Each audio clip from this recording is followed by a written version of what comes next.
Iqembu labantu elisibiza ngokuthi Operation Ndwendwela kanye nenhlangano iPut South Africa First, lezi inhlangano zike zaba sematheni kamuva nje. Kungabe zimayelana nani?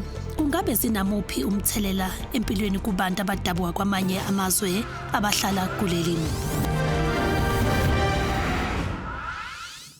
Ndwendwela is the fastest growing movement in the continent.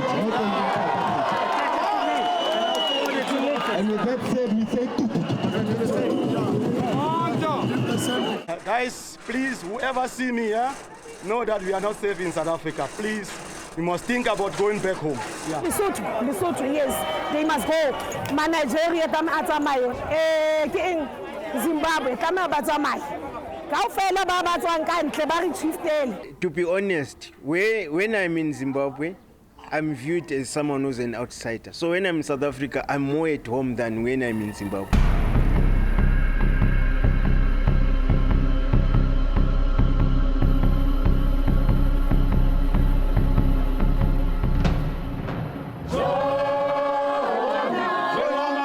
Abantu bakuleli baziwa kakhulu ngokuthanda ukucula.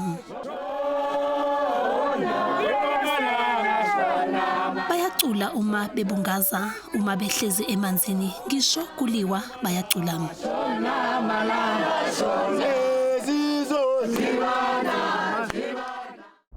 Lapha ise-Hillbrow ngaphandle nje kancane kwasedolobheni laseGoli.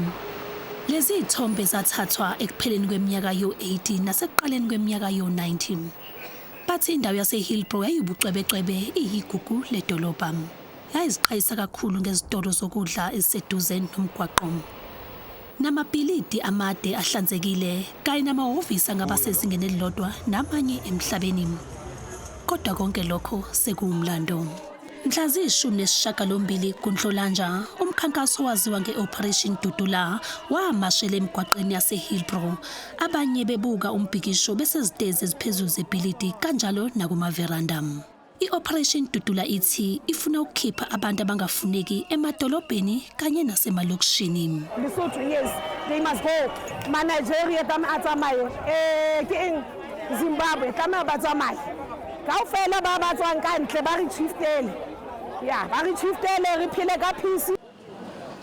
Enye incazelo abakhala ngayo, bakhala ngamathuba emisebenzi kubala labo abafuna umsebenzi kanye nalabo asebeyekile ukufuna umsebenzi kuleli, nezibalo zabangasebenzi zibalelwe emaphesentini angu-46.6. Baqasha abantu bangaphandle sinama-qualifications on iska-skill resources sinazo. Ukuthi bayaqasha abantu bangaphandle for ukuthi basenze ama-restaurant, ama-driver, ama-cleaners sinawo la eSouth Africa. So it's enough is enough. Baqasha ama-Ethiopia, baqasha uMalawi, baqasha ama-Somalia, baqasha ama-Zimbabwe. So thina mala ama-South Africa, mina ngihlala kuleli flat, but angisebenzi la. Kade ngifuna umsebenzi la. Mhlawumbe sengifuna umsebenzi lana more than 5 years. So ngicabanga ukuthi babalekile ukuthi thina sinamalungelo, sinama-rights, sizofuna imali eningi. Baphephezelisa phezulu ifuleki, inhlangano iDwendwela Movement yagasela emabhizinisini amakhulu ifuna ukuba kuqashwe abantu bakuleli. Sebazwile nabo ukuthi sifunani la.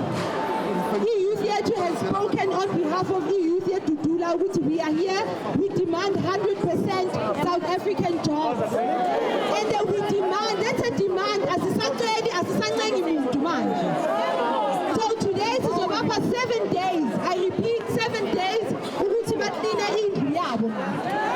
Next time masiza sibuya, sifuna ukuthola la sithi nama-South Africans kuphela. I'm here from the HR department to represent the manager at this kind of fleet. We will take the memorandum into consideration. We will look at everything and we will give you guys feedback on that. Izindawo ezifana eHillbrow, Yeoville, Berea kanye nezinye izindawo ezincane zomtakabane ezakhele idolobha laseGoli ziyikhaya labantu abadabuka kwamanye amazwe. Iningi labo lalibuka lo mbhikisho lithukile. But to start with South Africa, they don't give foreigners jobs. Even some jobs here were created by some foreigners. Even they were employing the South Africa themselves. So I don't see the reason why they'll be fighting foreigners to go about jobs because they don't give us jobs. My name is Basil, I'm from Mozambique.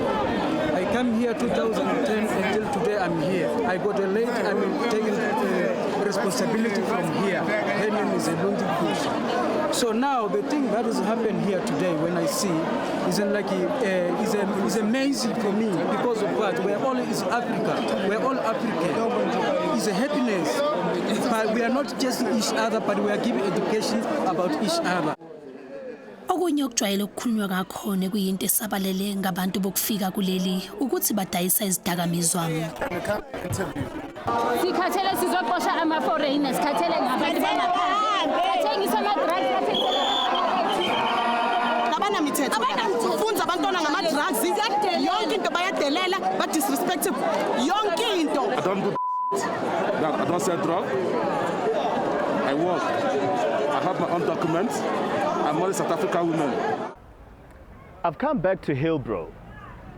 I'm here to meet Usis Nopopi, whom I met last week at the Operation Ndwendwela March.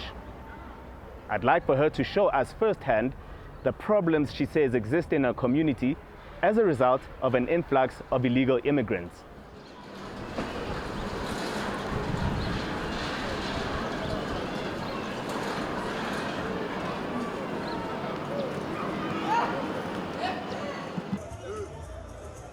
Lokhu kuyathusa kakhulu sebezenzela umathanda baziphathele izidakamizwa emgwaqeni yase Hillbrow emini kabham. Yo, ama-drugs kakhulu la inner city. Siyakhala ngama-drugs, siyakhala nge-youth. I-youth ikangaka kuma-drugs. And into ebuhlungu is that we can name and shame abantu bangaphandle basebenzisana ne-system yethu. Basebenzisana nabantu bethu, basebenzisana namaphoyisa ethu. You understand? Makuphuma kuthiwa okay fine ke manje. Akuhambuleni kuyodudulwa, they come nale term yabo abathi it's xenophobia. Bathi it's xenophobic. Angenehle akushaywa umuntu, akulwiswa umuntu, kukhulunywa izinto abazibonayo every day. Usisi Nopopi uthi abokufika kuleli bajwayele ukubabhuqa ngongabikho komthetho kuleli. There's a term abathanda ukuyisebenzisa which it hurts. Thina kithi ngeke uyithola into eso. Mina njengakithi ekhaya kunomthetho kabi mina ngeke uyithola into eso. Then why are you doing it in South Africa? Why? Is it because South Africa ayinamthetho? Is it because mama into eyiningi mina ekhaya kungcoli kanje. Itown is obviously inner city ngcolile. You will not find this thina ekhaya ngakithi kungcole kanje. You will not find umthetho uweak kanje amaphoyisa ase South Africa weak. Thina ekhaya amaphoyisa khona awekho weak kanje. Lana eMzansi icensus ibala abantu. Ukubalwa kwabantu kwenzeka kanye emva kweminyaka eyishumi. Okwakamuva kuyaqhubeka kumanje nokusho ukuthi akekho owazi izibalo eziqondile ngabantu abahlala emadolobheni. Kodwa usisi Nopopi unokwakhe ukuqagela. It's something that her inner city ingaba na 80% foreigners. Ufuna ungitshela ukuthi bonke labantu banamaphepha? 80. Basebenzisana nabantu bethu. How do you take i-ID yomuntu? Maningi ama-challenges abantu abalahlekelwa ama-ID mayefika useshadile.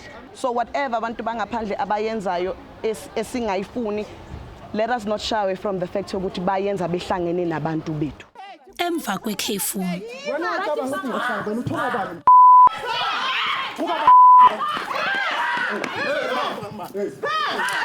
will teach you a lesson.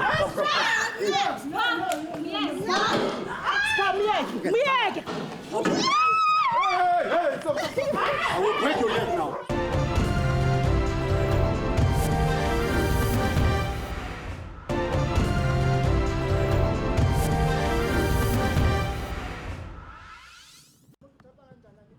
I-cutting edge ilunywe indlebe ngombango okhona wendlu. Kusolwa ukuthi abaqashe endlini eRegents Park edolobheni laseGoli bayanqaba ukukhokhela umastende abathi akayena ukudabuka kuleli. Sifike endaweni yesigameko emva ukuthi nje eqe isango ephelezelwa ngamaphoyisa. Sonke siyazi bayisihijack izinto abakanami unamaphepha anabo umbuzo manje. Oh, so but sengisho ukuthi like wena ubufakazi balokho ukuthi mhlambe uyihijackile unabo na. Nje labantu bangaphandle amelanga nje ukuthi lona sifake imibuzo ngabo ukuthi kanjani lento siyenza thina masumphakathi sube vele sathi nje ahlahla ukuthi ayikho leni banga today yini nangu yahlamba sengisho ukuthi uyavuma ukuhamba noma cha akavuma ukuhamba lo muntu uzolanda izinto zakhe lezo zozisebenza ngazo namhlanje ukuthi ahamba ziningi into zakhe ngale muntu uzolanda izinto ukuthi asebenze namhlanje Ngicela ufonele lo sisi. Matha sabe simbulaleke la ngaphakathi. Nami into engiyisabale ukuthi ugcine kuphuma amagazi yalapha. Ja manje uyajampa la ujampa kanjani? Amaphoyisa amtshela. Namtshela ukuthi abantu bazokulimaza vele uma ungeza la uyiwani. Uyabuya yena. Futhi kumele simboniseke lento afuna ukuyibona. Kumele simbonise. Asibeni umoya phansi singazi kuphuma idumba. Baze ngapho dlamini. Unnecessary. Cha ukuthi bayacasula nabo lathi bangaphandle la abasicabangeli la. If you don't take a staff, you must move out in this house. If you are newspaper. Now you're taking the key. Now. Is that your house? When you want to come and take your stuff, you must ask me. So I must ask you, who are you? Who are you? I'm the one in charge of this house. I'm the one in charge of this house. Kusenjalo iqaqabana labantu abaningi kubona abantu besifazane lizibiza ngokuthi lingxenye yomkhankaso iOperation Dudula liqala ukuhlanganyela ngaphandle kwesango. Wena ucabanga ukuthi ngihlanga wena uthola ba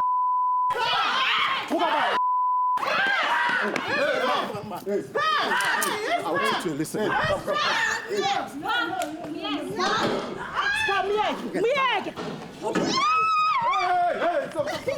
will break your leg now. We are joking. Which leg you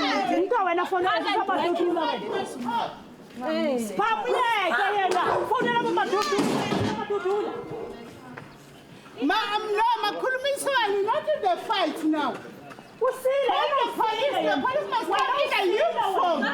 Beserenta kuye ngoba besithi yindlu yakhe. But ndithe xa ndihambela le ndaba lendlu asoye yakhe likho igama lakhe. Uneminyaka engakho uhlala la? Mina ndine 5 years. Nina nimkhuphe nini? Simkhupha this year. Nimkhupha ngamagama athini? Simkhupha ngomagama ngoba asoyindlu yakhe. Uyanirentisa ngapha? Besirenta kona. Senirenta kubani ke? Asikarenti ngoku until isazi umnikazi wale but siyile nama leader weDudula sahamba sayofuna ama paper dates iowner ayikho ayazi waba iphi. I'm the one in charge in this house, 33 Bob Street. I've been taking over this house 12 years now. Okay. And fortunately I have a lady who's renting there. The wife is a Nigerian. So I rent to them a 1-bedroom that they've been living there for 2 years now. I went home. When I came back in February, I realized that they take over control of my house. Before I ask what's happening, I see people on numbers come, say they are Dudula operation. They want foreigner to go. They don't want to pay rent to foreigner. Into esilwayo iCameroon amaphepha awokuthenga indlu wafumene phi ngoba thina ama South African kufunwa ID kufunwa yonke lento asikhona ukuthenga indlu yena amaphepha okuba athenga yena besebenza ubunyoru kufaye home affairs nase deeds. I got all the papers. If you want the papers, I'll give you all the papers. I've been proving to them every day, every single day. This issue happened 2 weeks ago. I've proved to them every day. They asked me for a 30th seat. I told them they must look from this street to the end to the left. For me to have a 30th seat, meaning that I have finished to pay the bank. Yes, you can't have a 30th seat if you are not finished to pay the bank. So that's what they are failing to understand. Awukho umthetho ovimbela abantu bokufika kuba bathenge izindlu kuleli. Wena mawunguwe wena walapha eSouth Africa uhamba uthi uyofuna indlu awusoze uzahamba kude kudumba inyawo bona bazifumana kanjani izindlu apha bengahlali apha bengaso ngabantu balapha eSouth Africa thina sithi singabalapha sizorenta kubo ngemali ezingaka. Ugovernment makavuke ajonge ukuthi sihlukumezeka kanjani ngabantu bokuhamba ingoko ke ngoku sidudula nje ukuthi mabahambe. I feel that the police have taken this matter too lightly because I'm a foreigner. I want the judge to be safe. Who is right here? Let's forget that I know I'm a foreigner, but at least I got a right to be in South Africa. Is it the extension of xenophobia? I don't know. Emva kokwenza uphenyo olunzulu sisizwa amaphoyisa, kwavela ukuthi uCyril akayena umnikazi wendlu kodwa uqashisa ngendlu ayiqashile naye. Guys, please, whoever see me here, know that we are not safe in South Africa. Please, we must think about going back home.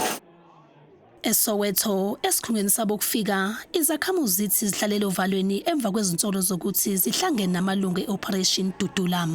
The Dudula thing because it happens to few weeks back when the Dudula guys came here and the situation was really bad.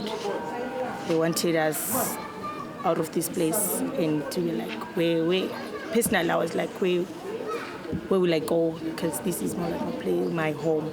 When I speak of home, I speak of this place. So I was traumatized. I didn't know what to do actually. The situation was really bad. People, the Dudula guys were so harsh on us. Honestly, I don't feel safe. I don't feel safe, but I don't have any choice. I don't have anywhere to go, if I can say. Because, to be honest now, I don't even know where to go. When you say, get in the bus and go home, I don't even know where to go. What if someone knows I'm from Zim and they attack me and all that? I don't know what they want from us, because from what we hear from the social media, they always say we take their jobs, of which I think that's not true. There's no place like home. So, I mean, like, if it wasn't due to the circumstances back home, I wouldn't be here, probably. So I'm not here because I want to be here. Abanye bokufika kulesikhungo bathi babonela kuleli njengekhaya kunalapho bedabuka khona eZimbabwe. To be honest, when I'm in Zimbabwe, I'm viewed as someone who's an outsider. So when I'm in South Africa, I'm more at home than when I'm in Zimbabwe.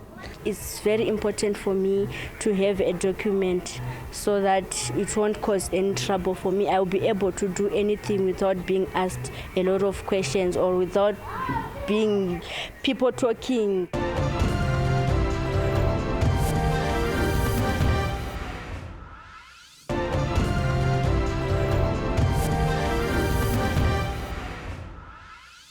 Youth by Parame.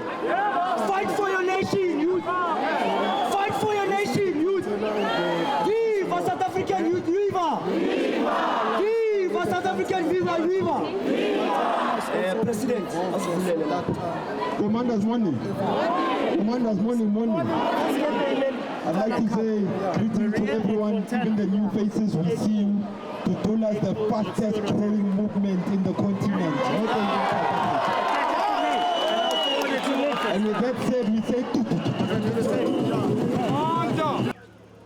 Umbona kanjani ukuthi ukudabuka kwamanye amazwe umuntu okuleli noma kufanele siphindele ezinsukwini zakudala zokuphatha odompas? That statement is like when people hide behind the word xenophobia.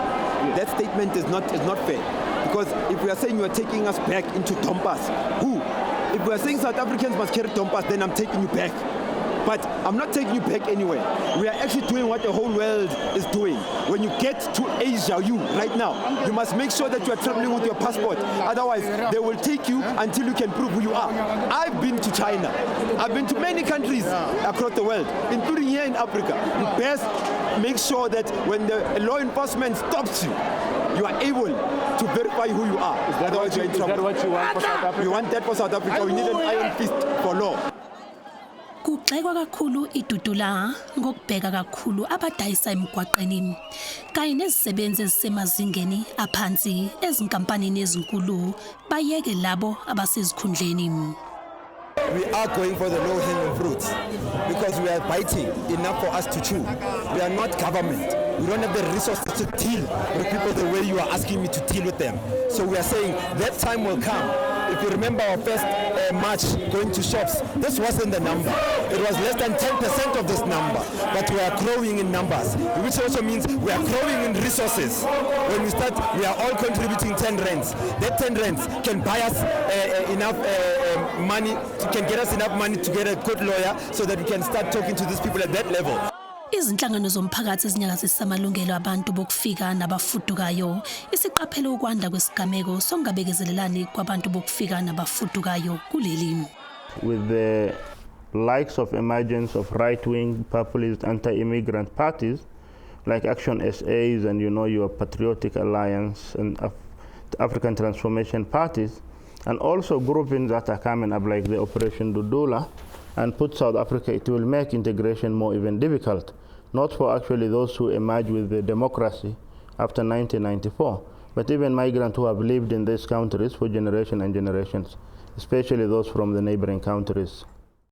Ngoko-website United Nations Commissioner for Refugee website, iNingizimu Afrika iyikhaya labafudukayo abango-250,000, kuthi Angola babalele ngaphezu kwesigidi abantu abafudukela kuleli yazwe.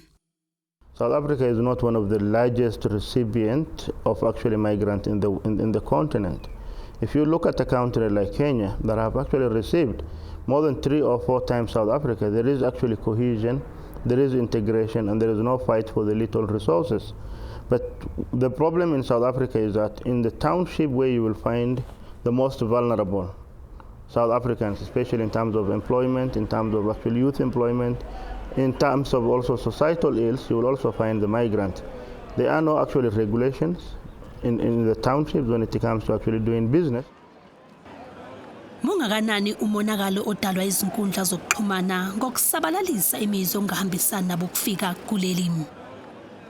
Isibonelo, ilesikhangiso sikhombisa imash esemthethweni ngabantu bokufika sihlanakezelwe saguqulwa. Previously, it is only a small group in a small area that could actually come together and actually plan things and execute it. But now, with the emergence of social media, the groupings, the Facebooks, and all this, it's now easy actually to mobilize numbers, to mobilize resources in order to go and achieve actually the goal that you want. And with the emergence of social media, the hate rate of the migrant have actually escalated very high. The message has been received well, hence we've got new people coming in on every day, hence the Put South Africa First hashtag is always trending. We are always trending almost every week, almost every day. And also for the fact that we used to have small accounts with a small number of followings, but now it has reached over 10,000 followers. That should also tell you that people are starting to pay attention and understanding what we are saying here, because at the end of the day, it's going to benefit all of us. Kuthiwa ama-percent angu-10.5 eziboshwa emajele akuleli abantu abadabuka kwamanye amazwe. I'm not suggesting that we don't have criminals in South Africa. Yes, we do have crime. However, it is a problem and a huge concern if foreign nationals come to our country to add to our problems. We want people that will be able to contribute in a positive manner and help us grow the economy, not people that will come and steal from us and terrorize citizens of this country, like what we see happening now. Amaphoyisa akuleli anqabile ukuphawula ngalolu daba, athi ake akhuluma ngalo phambilini. Asegcizelela ukuthi abantu bakuleli abavumelekile ukuzithathela umthetho.